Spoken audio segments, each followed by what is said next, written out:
How's it going? Thanks for taking time to talk to me. Yeah, dude. Sorry, the internet at this venue kind of sucks. See, you're already big timing with Venue. You guys are at a venue. Yeah. I'm sitting here at Sideshow Networks with Nice. off-brand bottled water. Ooh. Yeah, I know. So I'm talking to Alex and Jack from Full Frontal, the podcast, and you have like a tiny little band that you do on the side, you know, a few hours a month called All Time Low. Yeah, it's sort of like a side project that we're really trying to get going. You know, guys, don't waste your time. You know what I mean? You know, it's hard. My mom's been really backing it hard. Both from a loving mother standpoint and also financially. Yeah. So it's really been, she's been really wonderful, and you know, she pays for our private jet flights and things like that. So it makes doing it a lot easier, considering that money is tough right now and the podcast is not doing well. She's like just a human Kickstarter. She's sort of like an Oprah Winfrey type. Yeah. Okay. Yeah. You already have the band. You really need a podcast too. I mean, can you leave something for the rest of us? I mean, some of us don't have rock bands. I don't know why we started it, to be honest. It started over at a different network, and it was sort of brought to us as an idea to just kind of create an extension of the nonsense that we talk about between songs on stage. And it over time developed a following and developed into something a little bit more. It's a little more structured now. It's always funny if you go back and listen to like season 1 as compared to season, I guess we're on season 5 now, whatever that means.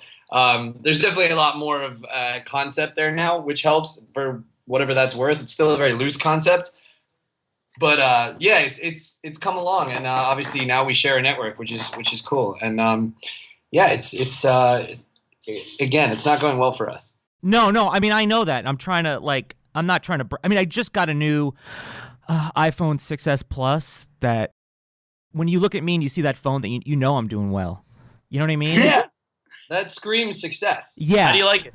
It's pretty good. I look at all 6 of my Instagram followers. Like it's really big. Like I could see that number 6, and it's like huge number 6.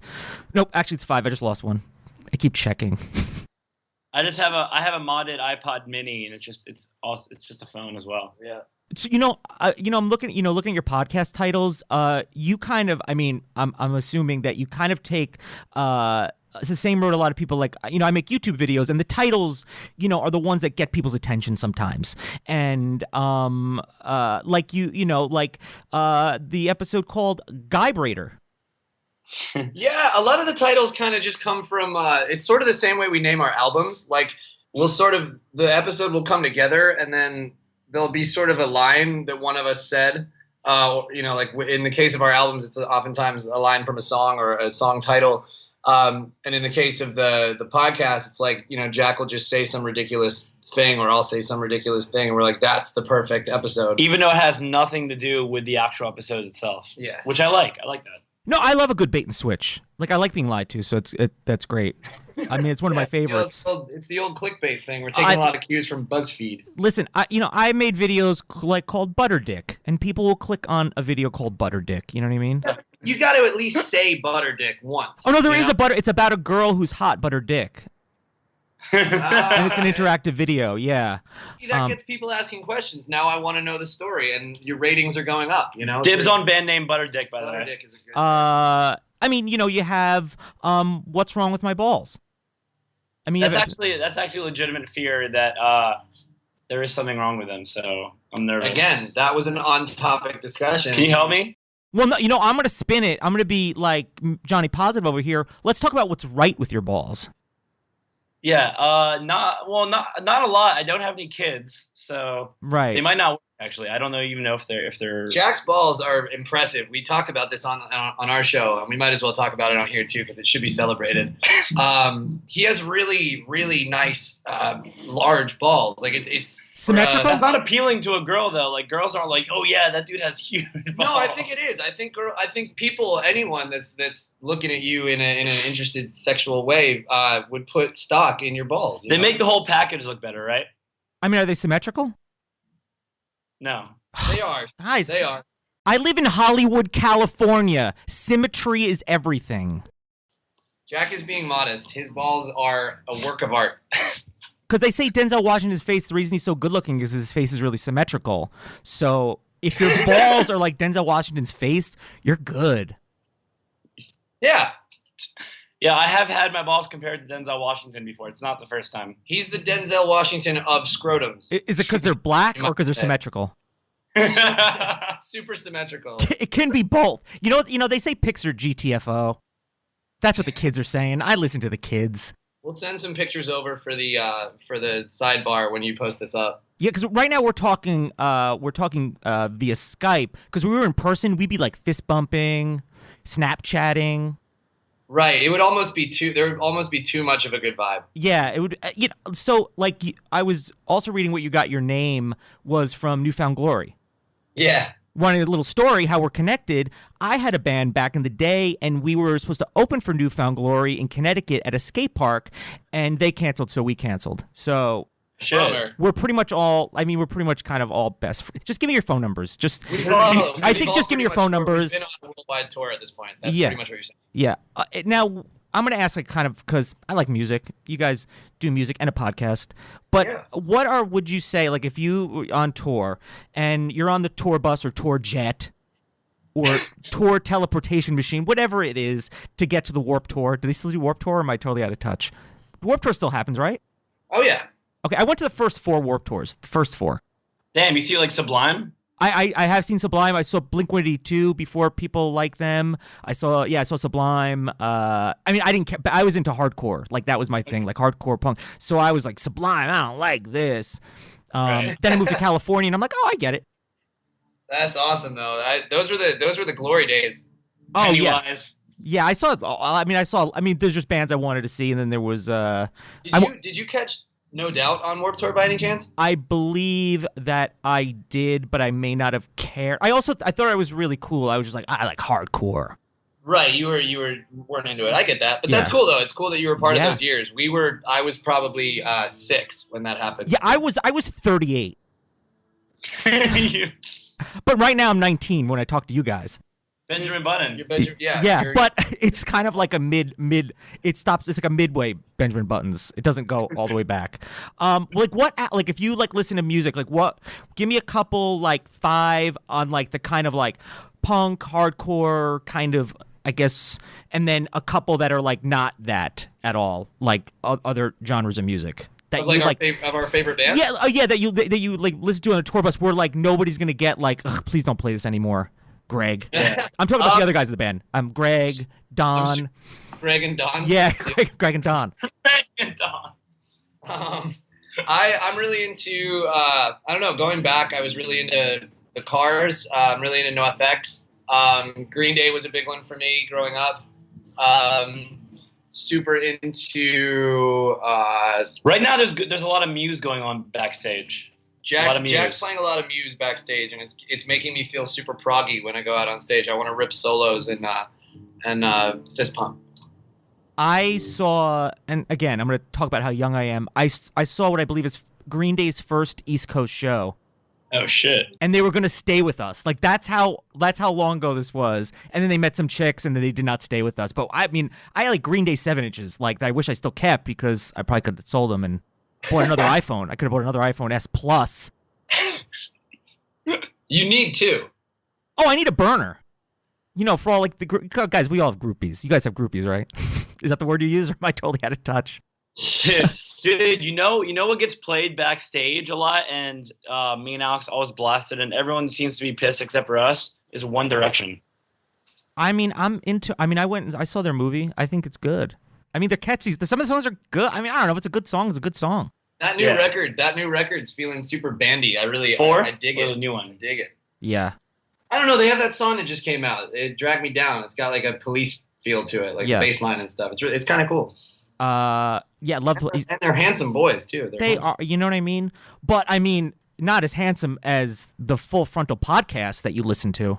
That's very handsome. Thank you. I'm glad you said it. Do you guys listen to your own podcast when you're on tour? You're like, oh, let's hear our voices again. No, I get super self-conscious about that stuff. I've never actually listened to one before. Yeah, I never. Well, you were there, right? Like, I don't listen. I make YouTube videos, and I was like, I don't need to watch it. I was there. I don't want to look at myself. Do you edit it? No. I'm extremely rich and famous, so I have people. You have an editing staff. Oh, I mean, honestly, I think that's the way to do it, because otherwise you get too self-critical and weird, and it starts to become a little contrived. Like earlier on, I used to listen back when our drummer Ryan edits them for us, and kind of we have another guy, Jeff, who's always worked with us on the podcast, and he basically always proof listens for us to make sure we didn't say anything that's going to put us in prison. You put all your trust in these guys, so hopefully they don't let you down. See, if I was editing it, I can't stand the sound of my own voice, so I try to avoid it. If I was editing your stuff, I would just be like, I'd stop and I'd be like, subscribe to Jason Horton, youtube.com/Jason Horton. And I would put that in like every like 10, 15 minutes, and you guys would never know. And then I would just get all that traffic, all that yummy traffic, that full frontal traffic. Ryan's been throwing in links to his GoFundMe account that we don't know about. Listen, you know what I mean? That's just being an entrepreneur. Smart. That's the way to make money these days. That's if you want to have 2 or more iPhone 6 Plus S's. That's the way to do it. So I also heard that you guys have your own Gmail account. The podcast does, yeah. Gmail was kind enough to let us have an account with them. Big timing it. Yeah. Big timing it. Yeah, Mr. Google himself said, "Here you go, guys." Oh yeah. Donovan Google. It's Donovan M. Google. Yes.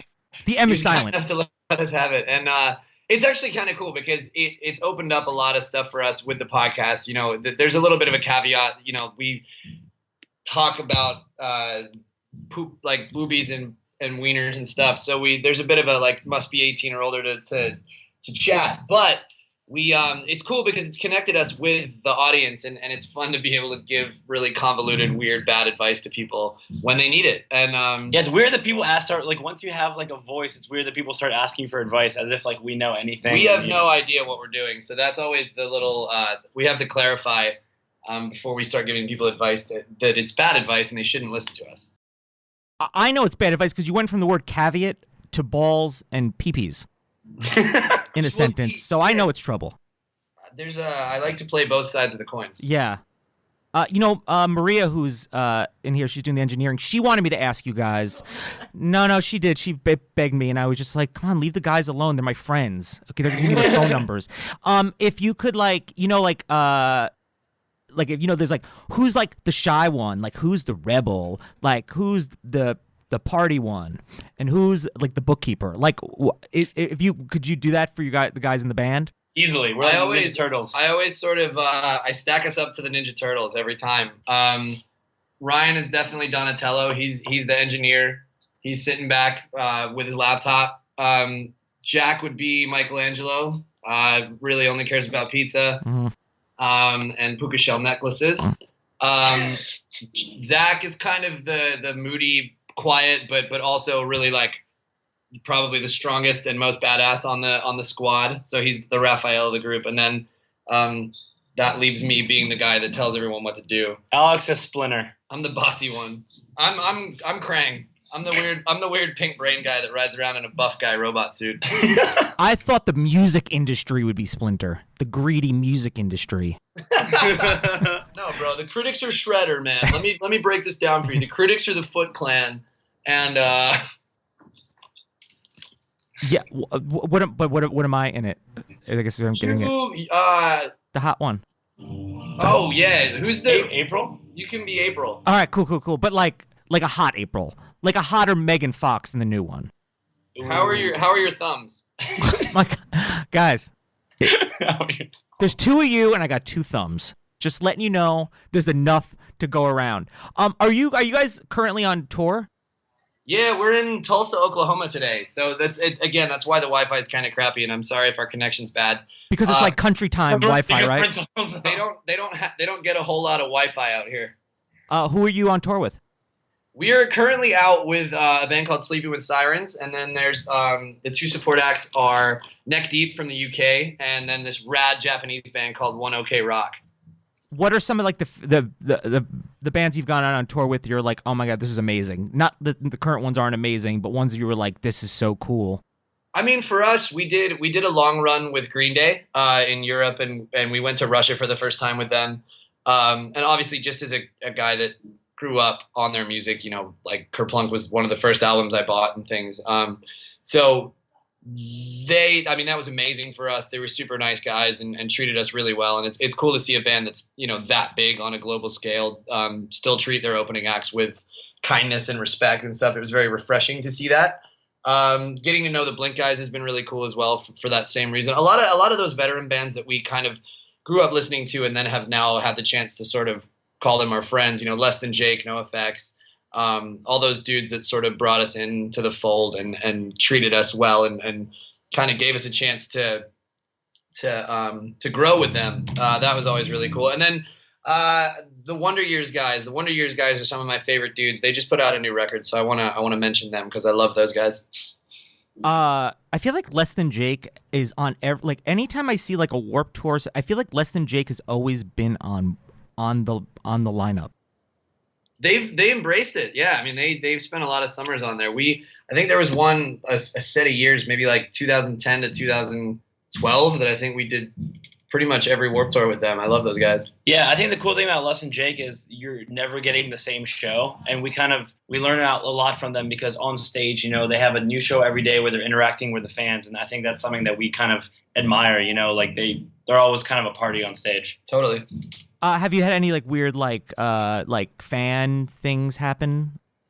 Ooh, that's every day. Yeah, I mean, Jack's mom she won't really stop calling my phone or coming to my house when I'm home. Yeah. So that's getting concerning. No, we've definitely had a couple weird ones. There were some, on a serious note, there was a weird one where I had just gotten home from tour. We flew home and we had been gone for months and I found out that there was some chick sitting in my front yard hiding in a bush, taking pictures through my windows and stuff right when I got home. So that was real creepy. And then we've had people sort of sneak their way onto the bus or backstage and act a little strange. That's always the unnerving stuff because it's when you're on the road for as long as we are, we're on tour sometimes 300 days out of the year, and your life and your home and your private life sort of become the bus and backstage and things like that. And so anytime someone sort of invades that space, it can be really daunting because you're just man, I have nowhere to go right now. I don't have a safe zone anymore. So every now and then it gets a little weird, but fortunately, most of our fans are really rad and respectful and cool, and we haven't had too many crazy things, I don't think. Do you when you're on tours? Do you document everything? Do you keep up on social media or do you just here's where our show is? Because I think a lot of that when you put a lot of that you put some Instagram, Snapchat, or Twitter or whatever, people feel like they know you because you're constantly kind of sharing with them what's going on. So when they meet you or see you, they feel like they know you even though you know nothing about them. And that's something I've learned from YouTube because it's just a lot of output and you really know nothing about the people on the other end. Oh, for sure. I mean, the world we live in right now with social media and everything, having a podcast and like you said, having videos on YouTube and things people definitely do get this idea that they know you through and through and they get very comfortable with you and they feel like they can say a lot of things, which, is usually fine, but sometimes it's whoa, what? Yeah, so there's definitely times where that comfort level sort of ends up becoming this weird blurred line of what's appropriate and what's not. But I think a lot of people know that there's sort of two sides to us as people. We have a very jokey and sarcastic side that we put out there a lot. And then we also, at the same time, we are real people. So it's I think people are getting good at knowing when we're dicking around and when we're not, which is definitely helpful to our cause because I think, if people thought we were always being serious with what we said or vice versa, I think we'd confuse a lot of people or offend them. Are you guys going on a podcast tour as well? We are. We're trying to.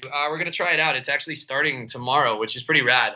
We had never thought to kind of do the podcast in front of a live audience, but this tour sort of came down to being the perfect time for it, and Sideshow Network had access to all these rad comedy clubs to do it in those clubs. And so, yeah, we kind of put feelers out there and asked fans if they'd be into seeing it live and being a part of it. And it'll obviously change the dynamic of the show a lot because I think there'll be a lot more crowd interaction and things. But Yeah, so the first one's tomorrow, and I'm nervous for it because I don't know how it's gonna go. We've never done it before. Yeah, I've done. I mean, this thing called VidCon, which is like a YouTube conference. I did podcast live, and I'm like, no one's gonna want to watch this. Kids don't care about podcasts. It's just what I mean. It's just for like, I don't know, like I like NPR or whatever. But they do. They love it. I mean, it depends on I mean, they're not there for me because they're in it for the guests. They couldn't care less about me. I'm just like, that's not nothing. True. It's nothing. I'm nothing. Are you coming to LA? Yeah, we are. We'll be out that way. I think it's on the 22nd that we're doing the one out there at the Improv. I think. The Improv. Yeah. Improv. Yeah, sure. Yeah, of course I can come. Guys.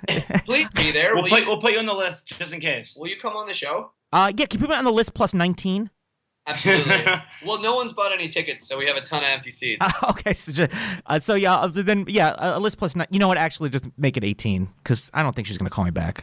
I'm gonna make it 19. Because God knows we need to fill those seats. But Please it's just you guys aren't doing any music. Like, are you gonna like bust out and like play one of your songs acoustic, like, and tell a little story about like, or is it you're just podcasting? It's a good question. We're not planning much, which could be terrible or great. But I think that's the beauty about doing something like this live is anything could happen or nothing can happen. So yeah, I think a lot of it's going to come down to fan interaction and yeah, like if it's seeming stale, I'm sure there are ways that we can make it interesting. I'll start heckling. Guys, do not worry. If there's a dip in anything, I will make my presence known.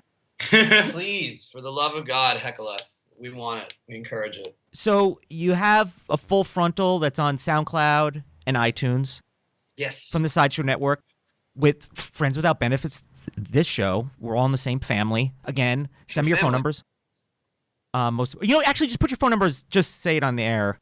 And bank routing information and social security stuff, just so we know each other better.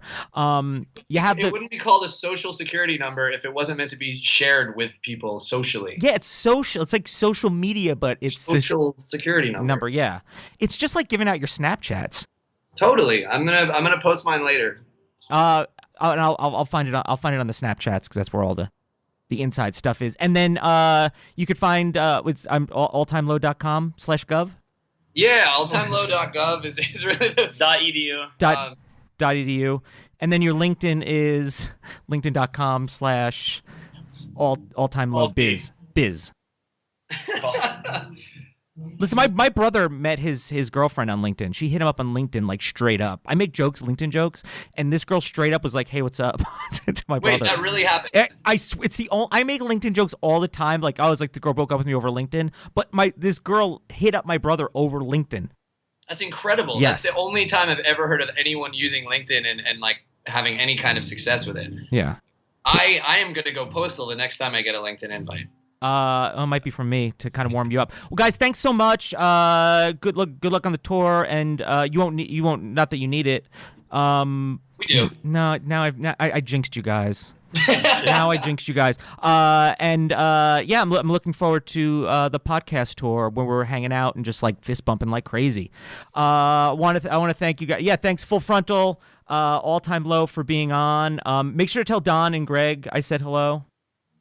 I know we'll let Don and Greg know that you said what's up. They're gonna be super excited. Yeah. I want to thank Alex and Jack, and this is the Friends Without Benefits podcast. Love you. Bye. Thanks for having us, dude. No, thanks for being on, guys. Absolutely. You guys are awesome. Thank you so much.